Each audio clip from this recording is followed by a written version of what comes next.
আসসালামু আলাইকুম ভিউয়ার্স, আশা করি সবাই অনেক ভালো আছেন। আলহামদুলিল্লাহ আমি অনেক ভালো আছি আল্লাহ পাকের রহমতে। আজকে আপনাদেরকে আমি দেখাবো যে আপনারা অ্যাকুয়ারিয়ামের ভিতরে কিভাবে ন্যাচারাল ভাবে গাছ রোপণ করবেন।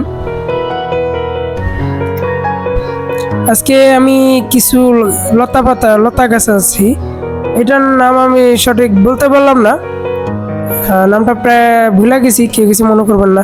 আপনারা অনেকেই চিনবেন, গাছটা আমরা অ্যাভেলেবেল দেখে থাকি। ওই যে দেখতে পারতেছেন আমার পাশে যে লতাগুলা, ওই লতাগুলো আজকে ফোমের সাহায্যে মানে অ্যাকুয়ারিয়ামের ভিতরে যদি পুরাটা দিয়ে দিই তাহলে তো মনে করেন ডুইবা যাইব। আমি অ্যাকুয়ারিয়ামের পানির ভিতরে একবার মানে ডুইবা যাইব, এই কারণে আমি চিন্তা করছি বা ফোমের উপরও দিয়ে দিই আমি এটা ফোমের ফুটা করে ফোম। এই যে গাছগুলো আপনারা তো প্রায় চিনা থাকবেন, অনেকেই দেখছেন, অ্যাভেলেবেল দেখা যায় গাছগুলা, কিন্তু নাম কি এটা সঠিক মানে জানি না, বলতে পারলাম না। কিন্তু এই গাছগুলো অনেক ভালো, এই গাছগুলা পানিতে লাগানো যায়, মাটিতে লাগানো যায়। আপনি যে আপনার মাছের অ্যাকুয়ারিয়াম আছে, আমার এই মাছের অ্যাকুয়ারিয়ামের ভিতরে আজকে আমি লাগাবো। আজকে এই যে ফোন দিয়ে দেখতে থাকুন আমি কিভাবে কি করি। আর আমার ভিডিওটা যদি আপনারা কেউ নতুন দেখে থাকেন অবশ্যই সাবস্ক্রাইব করবেন, নিত্য নতুন ভিডিও পাওয়ার জন্য বেল আইকনটা চালু করে দেবেন।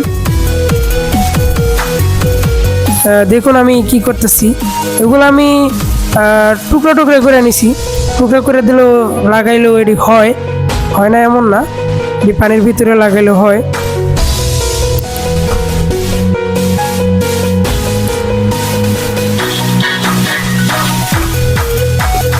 সুন্দর করে এগুলো একটা মানে এই ফোম কাটছি মাপ মতন, আমার অ্যাকুয়ারিয়ামের যে মাপ আছে এই মাপ মতন কাইটা নিছি।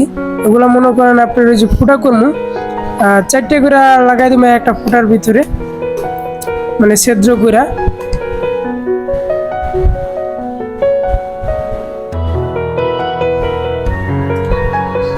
দেখতে পারতেছেন লোহা দিয়া ছেদ্র করে নিতেছি, ছেদ্র করে ফুটা করে এটাই করবো।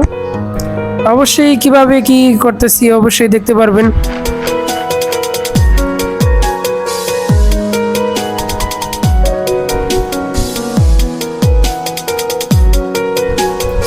একটা শেকড় থাকে ওই গাছের ওই পাতার পাশ দিয়ে, দেখবেন একটা শেকড় থাকে, ওই শেকড়টা পানির ভিতরে ঢুকাই দেবেন, মানে শেকড়টা যাতে গাছের যে শেকড়টা, ওই শেকড়টা যাতে আপনার পানির ভিতরে থাকে ওই সিস্টেম করে দেবেন।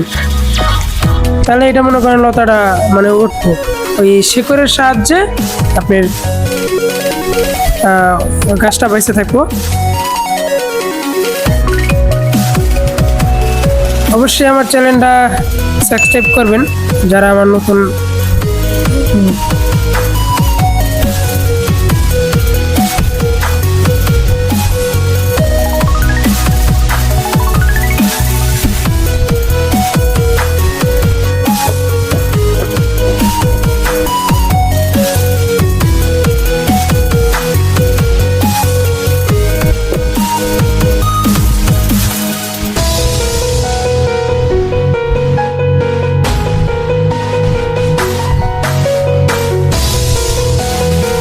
আমার দুইটা অ্যাকুয়ারিয়ামে দিব, আমার কম হয়ে গেছে, আরও কিছু আনা লাগবো।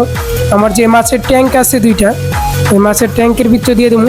এগুলো হয় কি আপনার মাছের অ্যাকুয়ারিয়ামের ভিতরে যদি দেওয়া যায়, মাছের অ্যাকুয়ারিয়াম দেখতে সৌন্দর্য হয়, আর মাছ ভালো অক্সিজেন পায়, মানে ভালো একটা অক্সিজেন পায় মাছে বারে বারে পানি চেঞ্জ করা লাগে না, বাট বারে মনে করেন কোনো ওষুধ দেওয়া লাগে না ন্যাচারালভাবে। আর এটা ন্যাচারালভাবে যদি মাছের অ্যাকুয়ারিয়ামের ভিতরে যদি দিতে পারেন অবশ্যই ভালো, মাছ অনেক মানে আপনার অক্সিজেন পায়, ভালো ন্যাচারাল একটা অক্সিজেন পায়। আমরা কিন্তু দেখে থাকি যে পানির ভিতরে অনেক ঘাস হয়, আমি চেষ্টা করি যে দেখতে পারতেছেন আমি দিয়ে দিতেছি বাট লাগাইতেছি মাছের অ্যাকুয়ারিয়ামের ভিতরে, এটা যদি দিতে পারেন অবশ্যই ভালো হইব। যে আমি দিতেছি অবশ্যই দেখতে পারতেছেন।